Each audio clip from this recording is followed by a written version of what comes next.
जय हिंद दोस्तों, कैसे हैं आप सभी। आशा करता हूं बहुत ही अच्छे होंगे। इस वीडियो में हम आपके लिए लेकर आए टॉप साइंस क्वेश्चन। ये ऐसे क्वेश्चन है जो आपके आने वाले एग्जाम के लिए बहुत ही महत्वपूर्ण हो सकते हैं। तो किसी भी एग्जाम की तैयारी कर रहे हैं जहां पर साइंस पूछा जाता है, यह सेट आपके लिए बहुत ही महत्वपूर्ण रहेगा। यहाँ आपके लिए ऐसे चुनिंदा प्रश्न लेकर आए हैं जो आपके पेपर में सीधे सीधे छपेंगे। तो चलिए वीडियो की शुरुआत करते हैं। यहाँ पर 20 क्वेश्चन मिलेंगे आपको। आप लोग बताइएगा 20 में से आपके कितने क्वेश्चन सही हैं। चलिए देखते हैं पहला क्वेश्चन क्या पूछा है आपसे। पहला क्वेश्चन जो पूछा है वह पूछा किस विटामिन को थायमिन के नाम से जाना जाता है। आपसे पूछा है किस विटामिन को थायमिन के नाम से जाना जाता है। बताइए राइट आंसर क्या हो जाएगा। राइट आंसर कमेंट बॉक्स में लिख दीजिए। तो इसका जो राइट आंसर हो जाएगा वो हो जाएगा ऑप्शन है विटामिन बी 1। विटामिन बी 1 को थायमिन के नाम से जाना जाता है।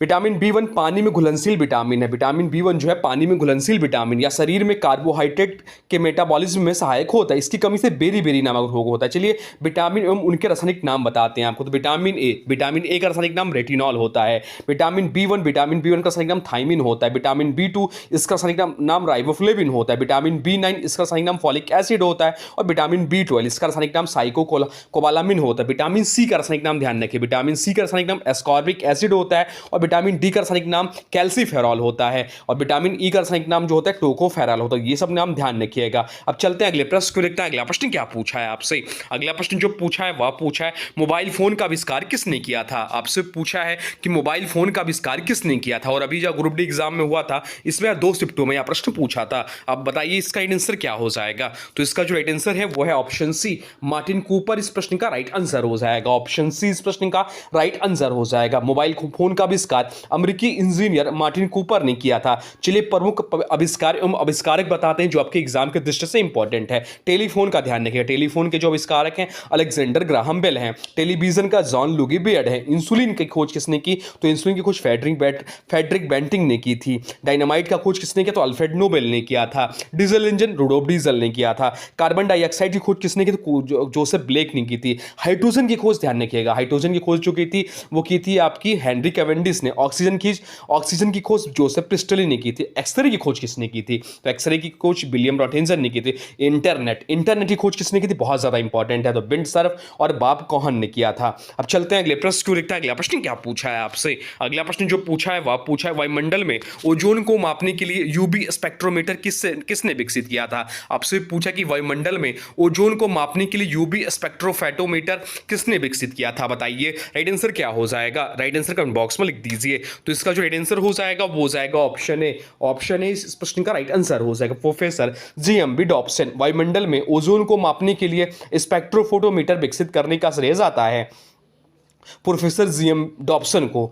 डॉप्सन स्पेक्ट्रोफोटोमीटर एक यंत्र है जो ओजोन की सांद्रता को मापने के लिए प्रयुक्त होता है। डॉप्सन यूनिट यानी कि डॉप्सन यूनिट कैसे लिखा था डीयू। डॉप्सन यूनिट जो होता है ओजोन की मात्रा मापने की इकाई है। ओजोन का फार्मूला क्या होता है। ओजोन का जो फार्मूला होता है वो O3 होता है। ओजोन समताप मंडल में पाया जाता है। ओजोन दिवस कब मनाया जाता है। तो ओजोन दिवस 16 सितंबर को मनाया जाता है।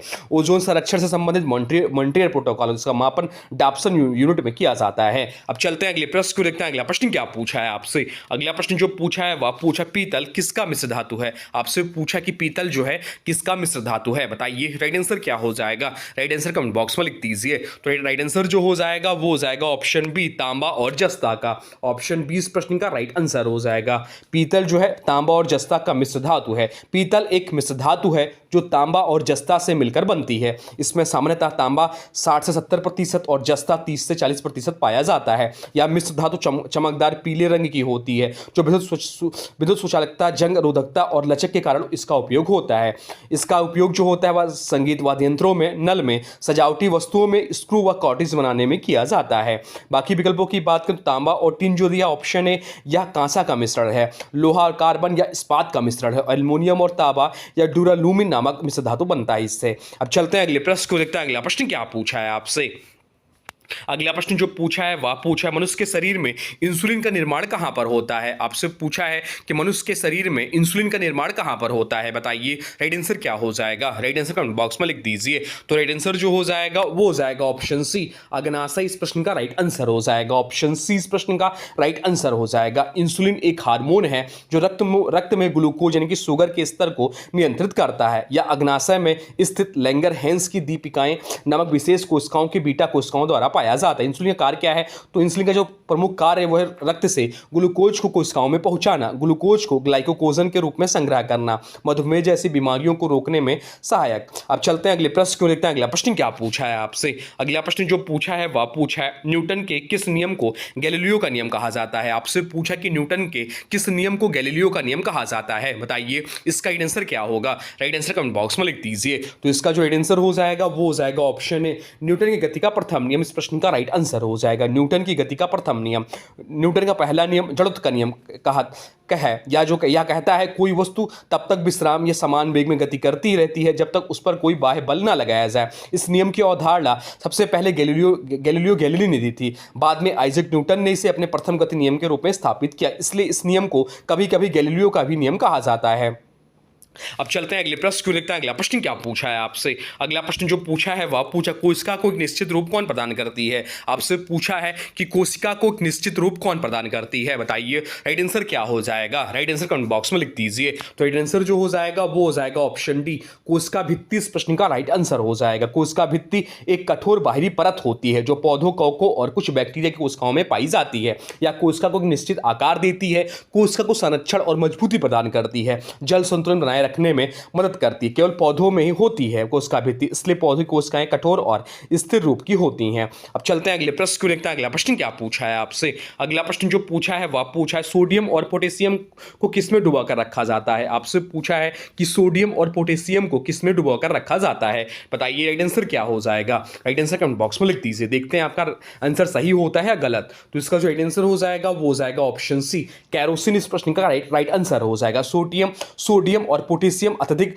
प्रतिक्रियाशील धातुएं होती, खासकर पानी और हवा के संपर्क में आने पर। सोडियम की बात, सोडियम का रासायनिक प्रतीक जो होता है Na होता है सोडियम का।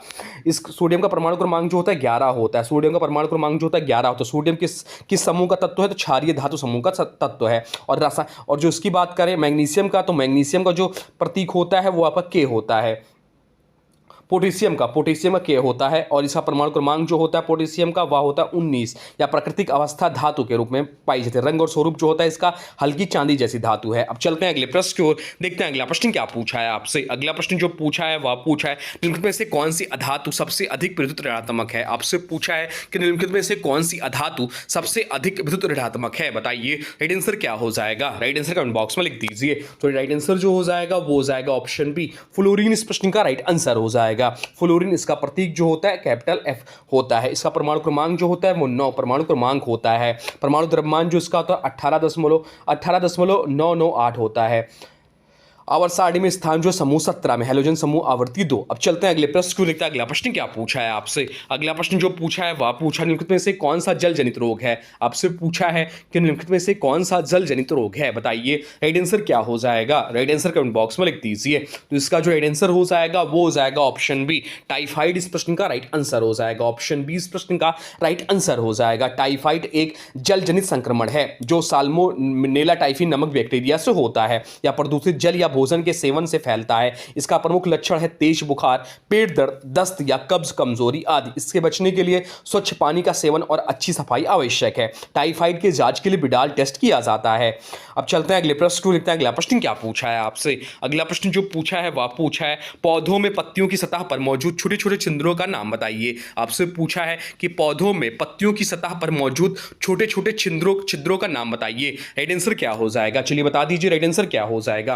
राइट आंसर हो जाएगा ऑप्शन है स्टोमेटा। इस प्रश्न का राइट आंसर हो जाएगा स्टोमेटा। पौधों की पत्तियों की निचली सतह पर पाए जाने वाले सूक्ष्म छिद्र होते हैं। इन छिद्रों के माध्यम से गैसों का आदान प्रदान और जल वाष्प का निष्कासन होता है। हर स्टोमेटा के 2 और रक्षक कोशिकाएं होती हैं जो इसके खुलने और बंद होने को नियंत्रित करती हैं। अब चलते हैं अगले प्रश्न को देखते हैं। अगला प्रश्न क्या पूछा है आपसे? अगला प्रश्न जो पूछा है वह पूछा ग्लूकोज का आणविक सूत्र क्या है? आपसे पूछा कि ग्लूकोज का आणविक सूत्र क्या है, बताइए इसका आंसर क्या हो जाएगा? तो ग्लूकोज का जो आणविक सूत्र होता है वो होता है C6H12O6 इसका रासायनिक सूत्र। तो इसका आंसर हो जाएगा ऑप्शन बी। इस प्रश्न का राइट आंसर हो जाएगा। सो ग्लूकोज का जो रासायनिक सूत्र C6H12O6 होता है। आपको बताना है कैल्शियम हाइड्रोक्साइड का। तो कैल्शियम हाइड्रोक्साइड का जो रासायनिक सूत्र होता है वो होता है CaOH का होल ट्वाइस OH का होल ट्वाइस होता है। अमोनिया का क्या होता है, तो अमोनिया का NH3 होता है। एथेनॉल का क्या होता है, तो एथेनॉल का होता है C2H5OH। C2H5OH जो है एथेनॉल का रासायनिक सूत्र होता है। सुक्रोज का क्या है, सुक्रोज का जो है C12H12O11 यह जो है सुक्रोज का है। सुक्रोज का रासायनिक सूत्र होता है। एक सोडियम कार्बोनेट का बहुत ज़्यादा पूछते हैं, जैसे धोने का सोडा क्या है, तो सोडियम कार्बोनेट का रासायनिक सूत्र जो होता है Na2CO3 होता है। यह भी ध्यान के एग्जाम में पूछता है। अब चलते हैं अगले प्रश्न को देखते हैं। अगला प्रश्न क्या पूछा है आपसे। अगला प्रश्न जो पूछा है वह पूछा है शरीर के किस अंग में प्रोटीन का पाचन शुरू होता है। आपसे पूछा है कि शरीर के किस अंग में प्रोटीन का पाचन शुरू होता है, बताइए राइट आंसर क्या हो जाएगा। राइट आंसर कमेंट बॉक्स में लिख दीजिए। तो इसका जो राइट आंसर हो जाएगा वो जाएगा ऑप्शन बी, पेट। इस प्रश्न का राइट आंसर हो जाएगा। प्रोटीन के पाचन की प्रक्रिया पेट से में शुरू होती है। पेट में एक एंजाइम पेप्सिन सक्रिय होता है जो प्रोटीन को छोटे छोटे पेप्टाइड्स में तोड़ता है। मुंह में प्रोटीन का पाचन नहीं होता। पेट में बात करें तो पेट में पेप्सिन नामक एंजाइम हाइड्रोक्लोरिक एसिड की मदद से प्रोटीन को तोड़ता है और शुरू करता है। छोटी आंत में बात करें तो छोटी आंत में पाचन आगे बढ़ता है ट्रिप्सिन और काइमोट्रिप्सिन की मदद से। अब चलते हैं अगले प्रश्न को देखते हैं। अगला प्रश्न क्या पूछा है आपसे। अगला प्रश्न जो पूछा है वह पूछा रक्त के अध्ययन को क्या कहा जाता है। आपसे पूछा है कि रक्त के अध्ययन को क्या कहा जाता है, बताइए राइट आंसर क्या हो जाएगा। राइट आंसर कमेंट बॉक्स में लिख दीजिए, बताइए इसका राइट आंसर क्या हो जाएगा। तो इसका जो राइट आंसर हो जाएगा वो हो जाएगा ऑप्शन ए, हेमटोलॉजी। इस प्रश्न का राइट आंसर हो जाएगा ऑप्शन ए, इस प्रश्न का राइट आंसर हो जाएगा। हेमटोलॉजी वह विज्ञान है जो रक्त बनाने वाले अंगों और रक्त संबंधी रोगों का अध्ययन करता है। रक्त का अध्ययन क्या कहलाता है, हेमटोलॉजी। तो भूकंप का अध्ययन क्या कहलाता है, भूकंप का अध्ययन जो कहलाता है सिस्मोलॉजी कहलाता है। कैंसर का अध्ययन ऑन्कोलॉजी कहलाता है। प्रतिरक्षा तंत्र का अध्ययन इम्यूनोलॉजी कहलाता है। हार्मोनों का अध्ययन एंड्रोक्रिनोलॉजी कहलाता है। तारों और ब्रह्मांड का अध्ययन जो होता है एस्ट्रोनॉमी को कहते हैं। अब चलते हैं अगले प्रश्न की ओर, देखते हैं अगला प्रश्न क्या पूछा है आपसे। अगला प्रश्न जो पूछा है वह पूछा है एड्स किसके कारण होता है। आपसे पूछा है कि एड्स जो होता है किसके कारण होता है। बहुत ज्यादा महत्वपूर्ण क्वेश्चन है, बताइए क्या हो जाएगा राइट आंसर। तो इसका जो राइट आंसर हो जाएगा आप लोग कमेंट बॉक्स में बता दीजिए। तो इसका जो राइट आंसर हो जाएगा वो हो जाएगा ऑप्शन सी, विषाणु। इस प्रश्न का राइट आंसर हो जाएगा। एड्स इसका फुल फॉर्म बहुत ज्यादा इंपॉर्टेंट है। इसका फुल फॉर्म होता है एक्वायर्ड इम्यूनो डिफिशियंसी सिंड्रोम। यह एक सिंड्रोम यानी लक्षणों का समूह जो एक विशेष विषाणु कारण होता है जिसका नाम है HIV। HIV का full form human immunodeficiency virus होता है। इम्यूनोडिफिशियंसी वायरस होता है। HIV क्या करता है, तो यह मानव शरीर की प्रतिरक्षा प्रणाली को कमजोर कर देता है। इसके कारण शरीर सामान्य संक्रमणों और बीमारियों से लड़ नहीं पाता। HIV या एड्स की जांच के लिए कौन सा टेस्ट होता है, तो एलिसा टेस्ट होता है। इसका फुल फॉर्म होता है एंजाइम लिंकेड इम्यूनोसोबरेंट एसे। सबसे सामान्य और प्राथमिक जांच होती है।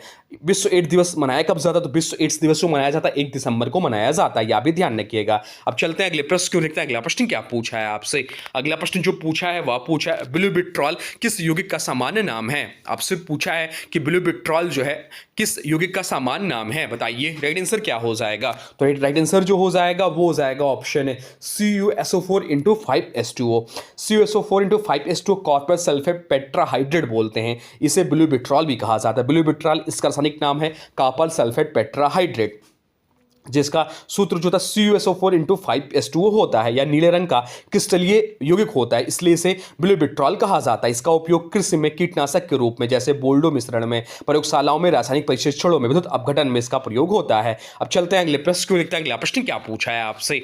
अगला प्रश्न जो पूछा है वह पूछा है मार्स गैस का दूसरा नाम क्या है। आपसे पूछा है कि मार्स गैस का दूसरा नाम क्या है, बताइए राइट आंसर क्या हो जाएगा। राइट आंसर कमेंट बॉक्स में लिख दीजिए, बताइए क्या होगा।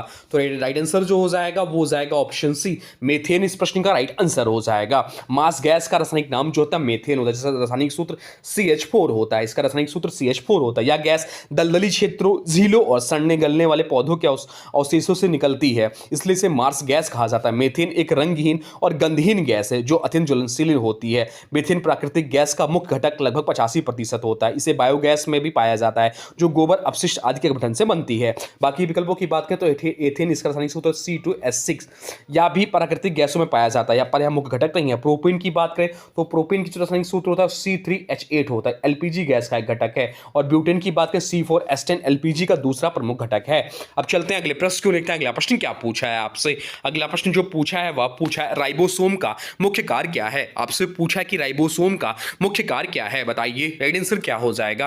राइट आंसर कमेंट बॉक्स में लिख दीजिए। तो राइट आंसर जो हो जाएगा वो हो जाएगा ऑप्शन बी, प्रोटीन संश्लेषण। इस प्रश्न का राइट आंसर हो जाएगा। जाएगा, ऑप्शन बी इस प्रश्न का राइट आंसर हो जाएगा। राइबोसोम को कोशिका का प्रोटीन फैक्ट्री कहा जाता है। इसका मुख्य कार्य है आरएनए के निर्देशों के अनुसार प्रोटीन का निर्माण करना। राइबोसोम दो रूपों में पाए जाते हैं, मुक्त साइटोप्लाज्म में तैरते हुए पाए जाते हैं और संलग्न यानी कि रफ एंडोप्लाज्मिक रेटिकुलम की सतह पर होते हैं। राइबोसोम दो उप इकाइयों से बने होते हैं, एक बड़ी और एक छोटी।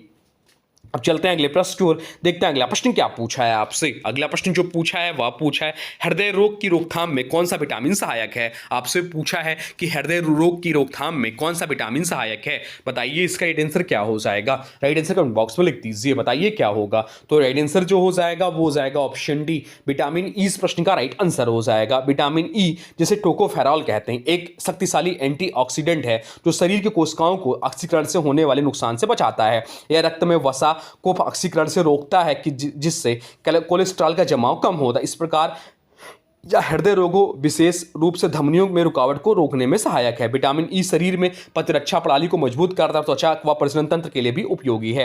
विटामिन ई के प्रमुख स्रोत क्या है, तो वनस्पति घी, बादाम, मूंगफली, अखरोट, हरी पत्तेदार सब्जियां। अब चलते हैं अगले प्रश्न को, देखते हैं अगला प्रश्न क्या पूछा है। अगला प्रश्न जो है आज का अंतिम प्रश्न या इंपॉर्टेंट प्रश्न है। आपसे पूछा है कौन सा अंग शरीर से विषैले पदार्थ निकालता है। आपसे पूछा है कि कौन सा अंग शरीर से विषैले पदार्थ निकालता है, बताइए राइट आंसर क्या हो जाएगा। राइट आंसर कमेंट बॉक्स में लिख दीजिए क्या होगा राइट आंसर। तो राइट आंसर जो हो जाएगा वो हो जाएगा ऑप्शन डी, गुर्दा इस प्रश्न का राइट आंसर हो जाएगा। ऑप्शन डी इस प्रश्न का राइट आंसर हो जाएगा। गुर्दे यानी कि किडनी शरीर के मूत्र तंत्र के मुख्य अंग हैं। इसका मुख्य कार्य है रक्त से विषैले पदार्थ जैसे टॉक्सिन्स, अधिक जल और नाइट्रोजन युक्त अपशिष्ट जैसे यूरिया, यूरिक अम्ल को छानकर मूत्र के रूप में बाहर निकालना। प्रत्येक गुर्दे में लाखों नेफ्रॉन होते हैं जिन्हें गुर्दे की कार्यात्मक इकाई कहा जाता है। किसे, नेफ्रॉन को गुर्दे की कार्यात्मक इकाई कहा जाता है। फेफड़े जो है फेफड़े CO2 निकालते हैं। यकृत रासायनिक रूप से विलेकिन विषैले पदार्थों को निष्क्रिय करता है। मुख्य निष्कासन कार्य गुर्दा करता है। तो ध्यान रखिएगा कौन सा अंग शरीर के विषैले पदार्थ निकालता है, तो गुर्दा इस प्रश्न का राइट आंसर हो जाएगा। फेफड़ा भी बहुत लोग करके आते हैं तो ये गलत हो जाएगा, फेफड़ा इसका राइट आंसर नहीं होगा, राइट आंसर हो जाएगा गुर्दा। ध्यान रखिएगा, या एग्जाम में क्वेश्चन पूछा है और इस पर लोग आपत्ति भी दर्ज करते हैं, परंतु या जो इसका राइट आंसर आयोग ने माना है वो गुर्दा ही होगा, गुर्दा ही इसका राइट आंसर हो जाएगा। तो ये थे आपके टॉप साइंस क्वेश्चन जो बहुत ज्यादा इंपॉर्टेंट हो जाते हैं। अब आज के वीडियो से प्रश्न है, इसका राइट आंसर आप लोगों को कमेंट बॉक्स में लिखना है। आज के वीडियो से प्रश्न है मार्स गैस का दूसरा नाम क्या है। आपसे पूछा कि मार्स गैस का दूसरा नाम क्या है, या इसके बारे में जो भी कुछ जानते हैं कमेंट बॉक्स में लिख दीजिएगा। और हाँ देखिए, अभी तक आपने वीडियो को लाइक नहीं किया है तो प्लीज वीडियो को लाइक कर दीजिए और चैनल पर नए हैं चैनल को सब्सक्राइब भी कर लीजिए। तो चलिए मिलते हैं एक नए वीडियो में, तब तक के लिए thanks for watching railway exam target. For more update please subscribe railway exam target channel को। जय हिंद, वंदे मातरम।